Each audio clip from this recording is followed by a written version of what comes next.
bathroom sinking.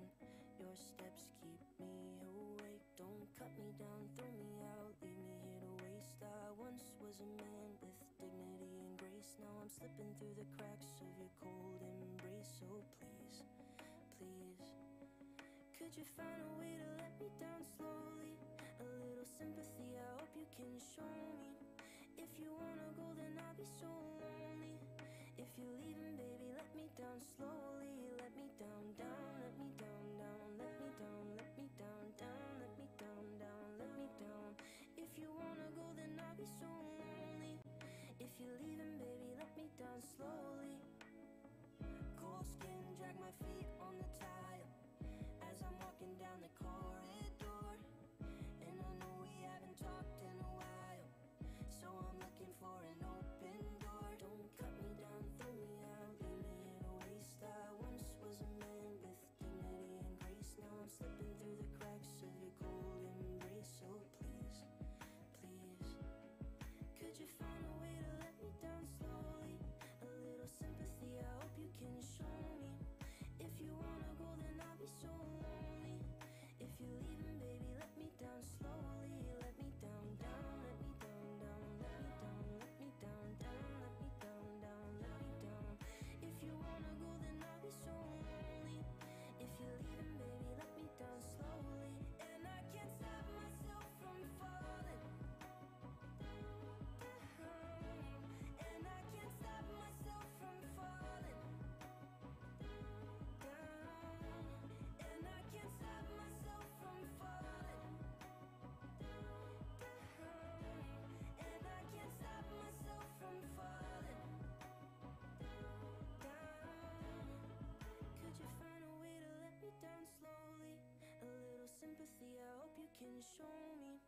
If you wanna go, then I'll be so lonely. If you're leaving, baby, let me down slowly. Let me down, down, let me down, down, let me down, let me down, down, let me down, down, let me down. If you wanna go, then I'll be so lonely. If you're leaving, baby, let me down slowly. If you wanna go, then I'll be so lonely. If you're leaving, baby, let me down slowly.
So, dear participants, we are starting our today's first session. Please take your seats. The session is starting. Welcome again.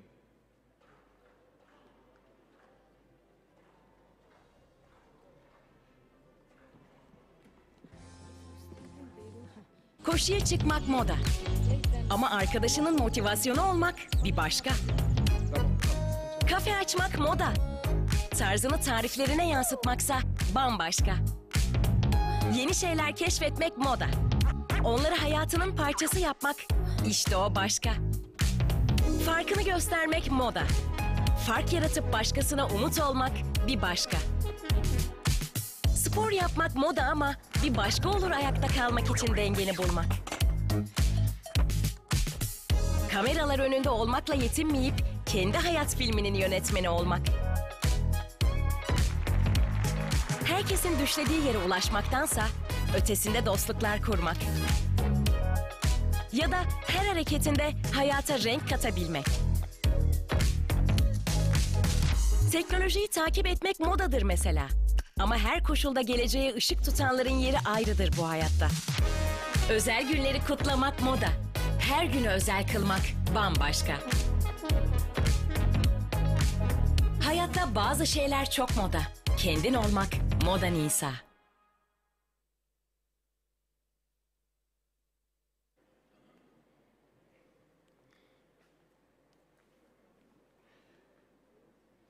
Okay. Bismillahirrahmanirrahim.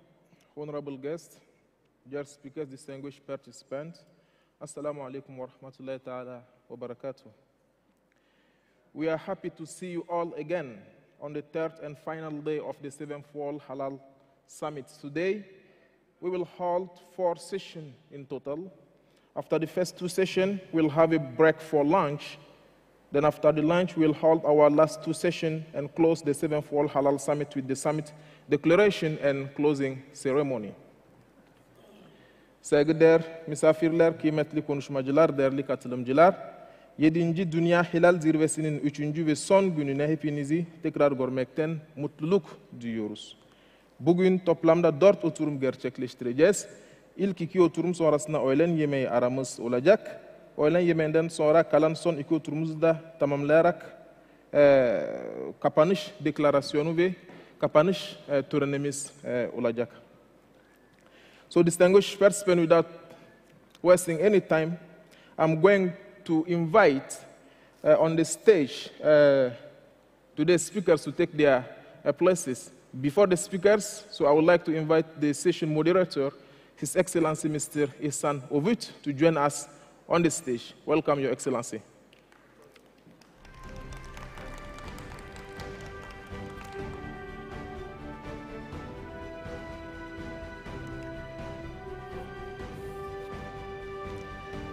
Now, I'm inviting the speakers. First, Her Excellency Mrs. Latifa El Bouabdellaoui, the Director General of ICDT, the ICDT, Islamic Center for Development of Trade. Welcome, Mrs. Director General. After her, Mr. Asad Sajjad, the CEO of Halal Development Council from Pakistan. Associate Professor Dr. Aydwan Soygudan from RGS University in Kayseri. Mr. Datuk Seri Moht Rizal, the Group Executive Chairman of Eurojasmine Holding from Malaysia. Ms. Saida Ahmed, UNG2 Ambassador, founder of Halal Global Islamic Trade and Investment Forum and Halal Peace from UK. And finally, Dr. Amina Sibgatullah from Kate University from Pakistan. Welcome, dear speakers. Now I'll leave the floor to the moderator, His Excellency Mr. Ovid, to conduct this session.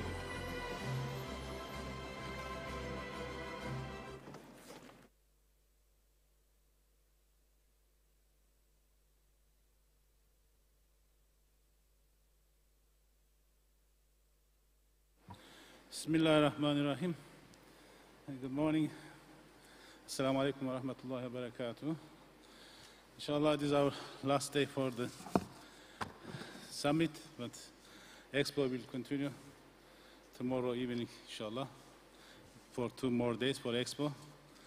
This is our 6th session conference.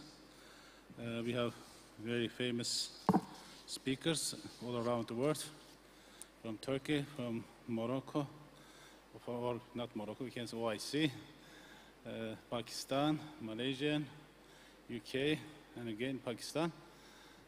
Welcome first our distinguished speakers. Inshallah, we are 25 behind our time. We will be in hurry for the 7th sessions.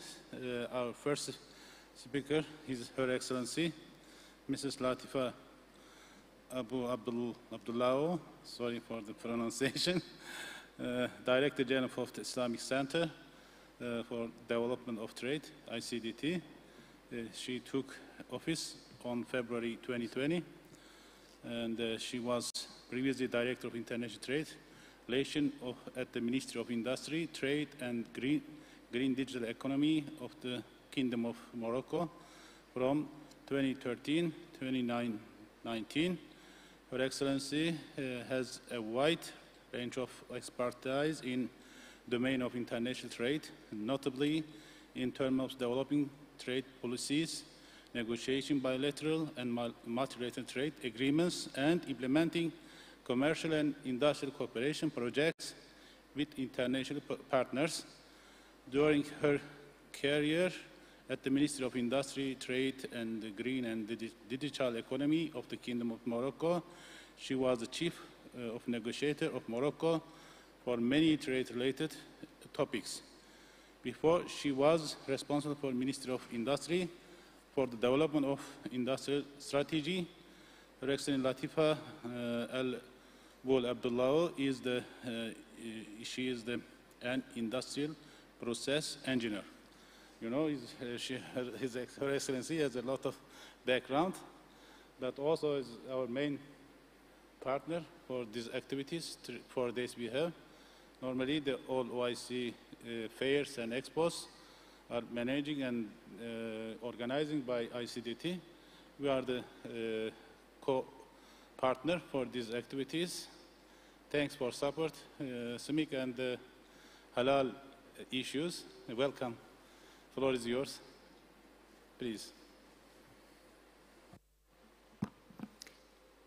Bismillah ar-Rahman ar-Rahim. Good morning to everyone. First of all, I would like to present my deepest thanks to His Excellency Dr. Ihsan Ovot for organizing this very important meeting, roundtable seminar about a very important subject, trade, halal product trade. I also congratulate SMIC and you, Excellency, for the success of the summit this year. As you say, I'm from ICDT. ICDT is a subsidiary organ of OIC, Organization Islamic for Cooperation Islamic. Our center was created since 1983. We are based in Casablanca, Morocco, and our mission is to develop, to contribute to developing trade and investment among OIC countries. We organize every year seminars, exposition, forums. We also contribute to developing capacity building of OIC countries, public and sector and the private sectors. One of the main forums exposition we organize is Expo Halal. The current forum. We also organize a OIC fair every 2 years. And in all activities, we have a particular interest on halal products because we believe that our countries should make more and more efforts to develop this sector that is very important now, especially in actual situation, world situation. And we also believe that we have required scientist skills. We have human resources, financial resources to thrive in this sector. So I believe, and we will work at ICDT to develop this sector. Our conviction is that we all institutions at OIC, SMIC, ICDT, and other institutions, Islamic Bank of Development, our governments, public and private sector, we should coordinate all our efforts to benefit of this sector. So this is what I want to maybe, if you need more information, our activities, I can share with you our action plan for upcoming years. Thank you.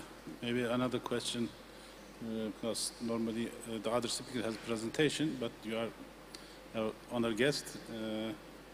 We, as a CIMIC and the OIC institution, we are proud. You are proud of us because we have a lot of expos all around the world, as in from Kuwait to Pakistan to Saudi Arabia, and especially in Senegal and in Africa, in many countries. You are promoting not only halal, the other fairs and the other activities. Also, you are one of the main activities promotion of the in trade and the cooperation in trade. You have a lot of training center in your center. For halal, also I want to, we are a joint project in the future. In next month we have a training program on our standards in Dakar. If some question from the audience, you can reflect to you. Thanks again for your give time to with us. Now we will continue with our other speakers. Mr. Asad Sajjad is an international man, very famous with his glasses, and he's also a good presenter. Give his a name, please, you can be prepared. Name of something, he will do a lot of any issue he can speak, but he has a long CV. If I read his CV, we will lose the session. He's very known by majority of us, but he has now he was before in Dubai, in UAE. He has some companies there, and then he was consultant with the Saudi company. He stayed in Riyadh for several years. Now he's in Karachi. He's in his own job, but he's an international man. He is one of the famous international speaker and presenter. I think this is enough for you. During your presentation, people will see you. Thank you. Welcome. Yes. Stage is yours. Bismillah ar-Rahman ar-Rahim. Assalamu alaikum wa rahmatullahi wa barakatuh. Assalamu alaikum wa rahmatullahi wa barakatuh. Brothers and sisters, ladies and gentlemen, thank you very much for being here this morning. My name is Asad Sajjad, and as Mr. Hassan said, I'm going to be talking about something about halal branding. Email, phone number, representing here HDC, which is Halal Development Council. Halal Development Council is an NGO, it's first organization established in the MENA region, Middle East, North Africa, to talk about the development of a halal economy. about the multi-trillion-dollar global halal market that is controlled by the non-OIC countries, the importance of maintaining halal compliance and the power of halal branding as a tool to enhance, as a tool to open doors for this trillion-dollar halal market for the OIC countries. So this is basically what we have been doing through different activities, conferences, workshops, and other trade promotion activities world over. Global halal trade, most of us still believe, a lot of us still believe, those who are not in the halal fraternity, that halal is only about meat slaughtering and the food which we eat, which is true, but then it's not limited to that. And they have absolutely no idea of what all is happening in the world under the label, under the brand of halal, and how halal has evolved into a multi-trillion-dollar economy. I'll be talking about that. So what is the size of the global halal market? I'm sure you have heard this in the previous 2 days. Economic experts, halal gurus have been giving the figure of the total global halal food market to be $600 billion plus per year. And that is based on the Muslim population of about 1.9 billion Muslims, which keeps on growing. The figure will be much higher if we include the non-Muslims also who consume halal food. And if we include food, non-food altogether, we're talking about a $3 trillion plus economy. This is the figure on the lower part. Some people talk about 5 trillion, but then I'm just taking 3 trillion, and trillion with a T. And that's every year, which is huge, amount of money. So this is, I always show this, my favorite Times magazine. This was 12, 13 years ago when Times first published on this cover, halal economy. This was the first time people came to know about this term halal economy. Otherwise, we used to call it halal market. And 13 years ago, Times was calling it more than $1 trillion, which has now evolved to $3 trillion. So I always cherish this magazine. Who are we talking about? Saudi Arabia, Turkey, Iran, Pakistan, Egypt, UAE. Who are the biggest exporters? Who are the biggest suppliers? Who's making the money from this $1 trillion? So when you do the research, you'll find out that the 10 biggest, 20 biggest countries are all non-Muslim countries which are controlling the halal trade. Starting from India, Brazil, Australia, USA, Argentina, New Zealand, France, Thailand, Philippines, Singapore, and other European and American countries are controlling 80–85%. This was 10 years ago, this still is the same. They are controlling the halal market. India is still the biggest halal meat exporter in the world, the Kara meat, which is called it, followed by Australia, which is the biggest in the red meat. Brazil is still the biggest in poultry. Thailand, which is a Buddhist country, is the biggest in halal products, non-meat products. And Malaysia and Indonesia are the two main countries from the OIC, which are contributing a major share, about 15%, including Turkey, Iran, Pakistan, UAE, and most recently Saudi Arabia has become active in the halal trade. But the majority of what we have is the non-Muslim countries, which you see over there, and that's the status. Who's paying the money? Where's the consumption? These are your consumers continent-wise: Asia, Africa, Europe, America, Oceania. The time is limited, so I'm going to skip reading this, but then this is where you'll find your halal consumers based globally. A lot of time people ask me, is there a future in the halal market? Can we invest? What is the potential of the halal market going forward? So I'm going to quote to you some research done by the State of the Global Islamic Economy report, which is from Dinar Standard, so far the most respected research from this company based in USA and UAE. And I'm quoting you the figures from the Dinar Standard last report. They have compared 5 years. From 2018, halal food was $1.3 trillion, projected to be $1.9 trillion in 2024. There's a huge growth in this sector. Halal pharma and nutraceutical, 2018, the figure was 92 billion, going up to 134 billion by 2024. Halal cosmetics and personal care, the figure was 64 billion in 2018, going up to 95 billion in 2024. Again, a big surge. Modest fashion, which is primarily for the ladies, because that's the industry we're talking about, $283 billion is what was the figure in 2018, going up to 400 billion. So now the men know where the money is going, basically, but this is, again, growing a lot. So halal travel and tourism, $189 billion.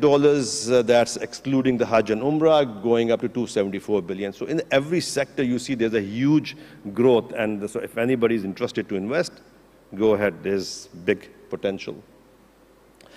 This is the last sector, halal media and recreation, $220 billion in 2018, going up to 300+ billion in 2024. So this is just to give you an idea of the growth potential. Everybody is in the halal trade or trying to get their share. Halal is synonymous with good quality and healthy products because of halal wa tayyib, and tayyib is representing the healthy and good quality wholesomeness of the product. So big number of non-Muslim consumers are buying halal food products, especially players from every field. All big multinationals are trying to get their share from this market. You'll find halal products and famous international brands are giving, hypermarkets everywhere you'll go where there are some Muslims, you'll find halal products over there. Some of the leading fast food brands, you'll find them in different countries selling halal certified products. Some of the leading packaged food brands, you'll find them selling halal products. Some of the cosmetic brands, you'll find them selling halal products world over. Some of the leading pharmaceutical brands, you'll find them selling halal products. None of these, unfortunately, are from OIC countries. The Muslim countries are not in the big game still. I normally don't throw names, but then just to give you an example, Nestle is the biggest food company in the world, based in Switzerland, owned by a Jew family. Nestle is still the biggest halal food company in the world. So we are not there in that game at all. What are the issues in the development of halal brands in the OIC countries? There has to be some issues. So our research shows the biggest issue is lack of awareness, lack of education, lack of information. People do not know. They don't know about so many things. They have no awareness regarding halal is not limited to meat only. Halal is not limited to slaughtering. It is a lot more than slaughtering. Halal, lack of awareness regarding the potential of global halal market. What sectors? How do I get into this halal market, in the trillion-dollar market? What is the lack of awareness regarding the importance of halal branding in the global market? Lack of awareness regarding the importance of compliance. That is the chances of haram contamination in non-halal certified products, the importance of halal certification. And the dangers of self-declaration. In Arab countries, we ask somebody, say, Kullu halal habibi.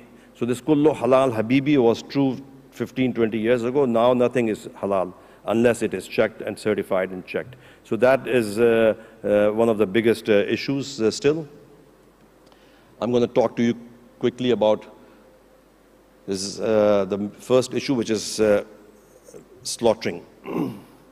Understanding has been it's limited to zabi, or slaughtering only. But in today's world, a lot of products you'll find in everyday food and non-food which have contamination directly from pig. And this research done by Christine Menestrama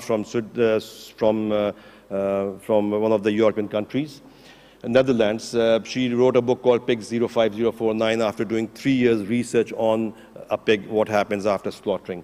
And she discovered that 185 different products were made from one single pig after slaughtering. I got this book and I freaked out when I saw what was happening in the world. So this is a summary of what I saw.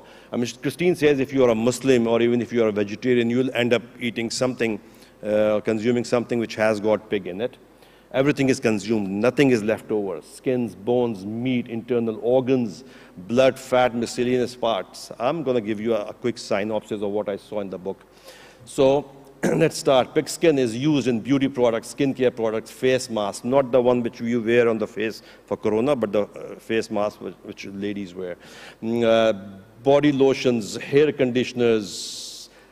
Pig skin is used to make gelatin, which is used in sweets, chewing gums, chocolates, energy bars, marshmallows. Also, the gelatin is used in pudding, jelly, ice cream, cheesecake, chocolate mousse, tiramisu, UHT milk, fruit juices, extra calcium, yogurt, and also used in gelatin sponge. And this is a big list, which I have just given you a quick summary. Pig bones, used in so many things, which we use every day. But the biggest problem I see was the pig bone glue, which is used as a binder in matches, sandpaper, jigsaw puzzle, leather products, the same jigsaw puzzle which our children take in their mouth. Pig fat is used to make soap, toothpaste, washing powder, shampoo, anti-wrinkle cream, paint, cattle feed, floor wax, and crayons. The same crayon which the kids take in their mouth. Pig blood, used in chicken feed, fish feed, also as a coloring agent. Internal organs, heavily used in the pharmaceutical industry.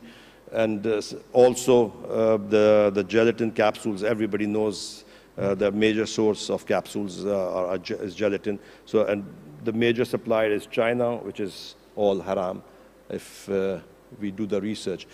Pig hair is used many things, especially L-cysteine, which is a bread improving agent, also used in flavoring, seasoning. Pig hair used in low-fat butter, also to make paintbrushes, and also sometimes to make toothbrushes. Other byproducts include wax. There are many things, but wax is very, very dangerous, which is used as a coating on toothpicks to make it smooth, also used as a coating on dental floss. Wax is also used in the fruit industry, to do the coating, to give it the shine which we see, and we don't know what has happened because the hot water treatment, and after that there's a coating done on that. And also used to make bone china crockery and other different items. So this is exactly what is happening, and we have absolutely no idea. The tortilla chips is okay, but the sauce which we are using, or the ketchup which we are using, you name it, it's just so intense, the contamination. So we all have to be very, very, very careful in what we are eating, what we are consuming. Going forward, this is not to scare you,